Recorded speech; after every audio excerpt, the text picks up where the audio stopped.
Hello everybody, welcome to the stream. For those of you just tuning in, that includes myself, Smarland here, and this is episode 66 of Mushroom City in Minecraft. We're going to get to Minecraft in about an hour, but first, gotta talk about the weather. So how you guys doing? Hope you guys having a good day, or hoping that you guys have better days ahead. For me, I'm just tired, but still planning on streaming now. Yeah, just hold on a minute, folks. Hold on.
Alright guys, sorry about that. Anyway, let's talk about the weather real quick. And I know that yesterday there wasn't much for me to talk about the weather because there wasn't much strong weather activity, though there were some thunderstorms in some areas. But other than that, it was just hardly eventful in many places throughout the country, even when it did rain, or even snowed in in a few people's cases. Alright, so let's see what we got. We got 34 active weather alerts, 4 severe thunderstorm warnings in Kansas and Texas, 5 flash flood warnings in Florida, Kansas, and Canada, 2 special marine warnings in Florida and offshore, 7 special weather statements in Kansas, Oregon, Texas, North Dakota, and Oklahoma, 2 air quality alerts, 14 flood warnings. Alright, so it turns out there is not much going on throughout the country as well. In the Northeast, it's virtually dry for the past 3 hours, maybe a few clouds and showers, but not much, though there were just a few pockets, a few spots where there are such clouds, but other than that, it's quite dry. There's an area, a large area of high pressure dominating throughout the Northeast, folks. Cold front and stationary fronts offshore. Here we go down south. No active weather alerts, folks, over there. Even with some clouds entering into Maine, but they just started to dissipate. In places like Florida, there are some storms going on all across the Sunshine State. A few places, few pockets of showers and thunderstorms in southern Georgia, southern Alabama, and southern Texas. But the Carolinas, not much is happening, not even in Tennessee, the rest of Alabama and Mississippi, Arkansas, Louisiana, just a few places like the panhandle of Texas and northern Oklahoma, where there are some thunderstorms, some small hail damaging winds are present there.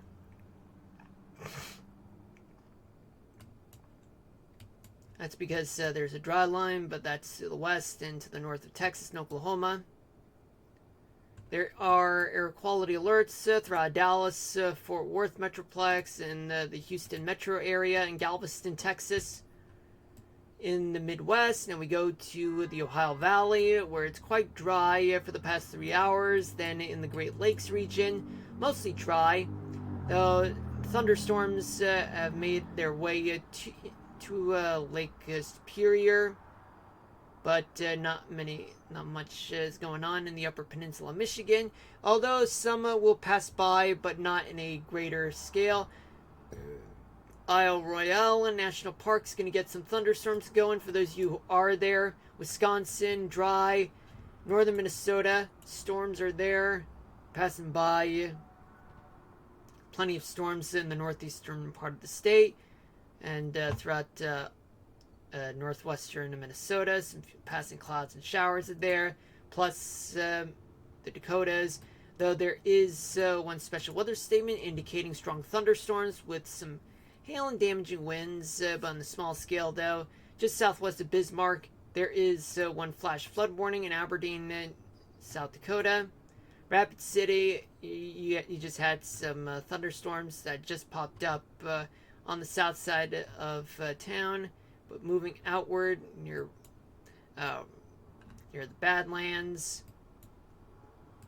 There's a warm front that's going through North Dakota, Minnesota, Wisconsin, and also right around a stationary front that's located in northeastern Montana. We'll get to that in a moment.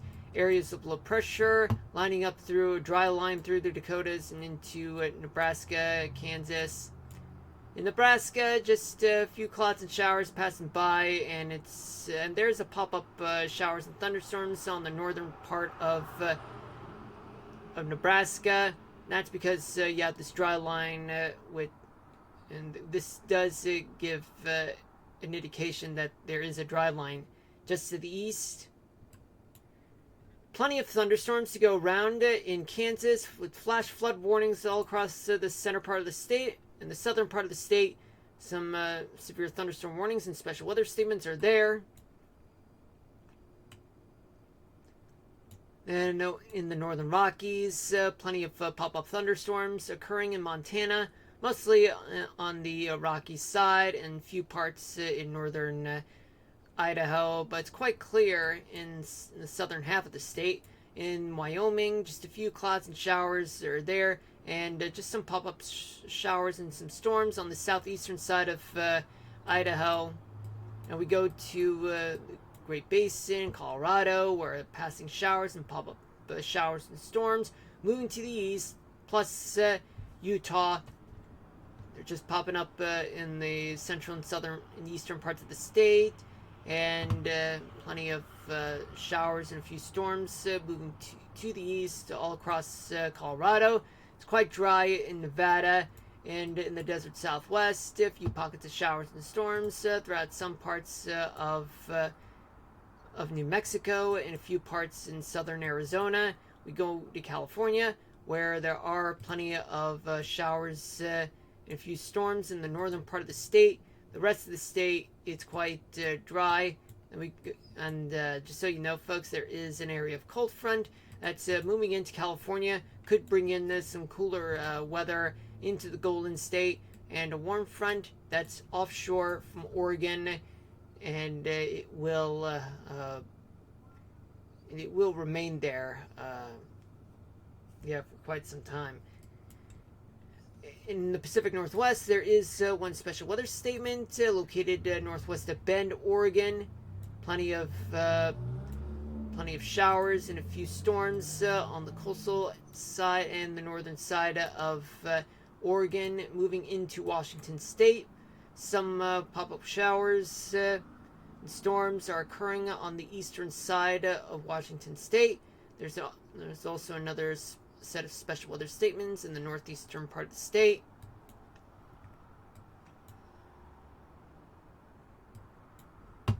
And I failed to mention that there are some special weather statements offshore from the Big Bend of Florida, right along the stationary front. That's because of some storms are causing some strong to rough waters off the Gulf. Now let's move in to talk about. Oh, keep on forgetting to do that. Let's talk about here.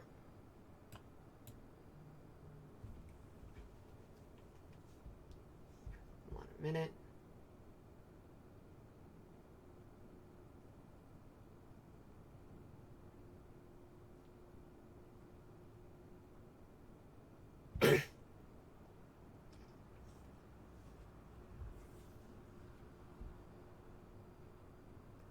Okay, so in the northeast, we do have winds that are coming from Canada and Ontario, moving to the east, but then as it moves toward the coast, it shifts down to the southwest, where winds are blowing up to 20 miles an hour, also no more than 20 miles an hour in Maine and upstate New York. But winds are somewhat light, though, a little bit variable in western Pennsylvania and parts of West Virginia, but they're mostly blowing to the southwest. Winds are blowing up to 30 miles an hour in the coastal parts of Virginia and parts of the Delmarva Peninsula. Right along the coast in Maine, just winds that are blowing up to 25 miles an hour, blowing onshore. In New England, let's talk about temperatures. Temperatures there, they're in the upper 50s to low 70s. In the greater in upstate New York and Pennsylvania, you get temperatures that are in the 60s to low 70s. In the greater New York City area, you have temperatures that are in the mid 60s to low 70s. Then you go to the mid-Atlantic, where in Delaware, Maryland, D.C., and Virginia, temperatures are in the upper 60s to low mid 70s. West Virginia, temperatures are in the 60s to low 70s. In the south, you do have winds all across the southeast, in which they're generally blowing towards the southwest, blowing up to 20 miles an hour. But along the Carolina coastline, on the beaches of the southeast, all the way down to Space Coast, where you have winds blowing onshore, but blowing up to about up to 35 miles an hour, or close to 40 in some places like the Outer Banks of North Carolina. Then you cross the Mississippi, where you have winds that are shifting to the north. In some places they're blowing up to 20 miles an hour, but places like Oklahoma and the Panhandle of Texas, they're blowing up to 30 miles an hour. In South Florida, where you do have some somewhat light and variable winds, but in the Florida Keys, you have winds they're actually shifting from the west to the north at up to 20 to 25 miles an hour, where you're seeing that areas of you see an area of low pressure in which it circulates counterclockwise, folks. The Big Bend area, winds are blowing up to 30 miles an hour. Suck temperatures. The Carolinas, Georgia, and Tennessee, temperatures range from the mid 70s to mid 80s. Then we go to Alabama and Mississippi, where temperatures are in the 80s. Then we go to Arkansas and Louisiana, where temperatures are in the mid 70s to mid 80s. We go to Florida, where you have temperatures there that range from the upper 70s to mid 80s. Then we go to Oklahoma and Texas. We have Oklahoma with temperatures range from the mid 70s to mid 80s. In Texas, temperatures all across the state, they are in the 80s. Now we go to the Midwest. Winds are somewhat light and variable in the Ohio Valley, but in Kentucky, winds are blowing to the west. But then in the Great Lakes region, they're shifting to the northeast at up to 30 miles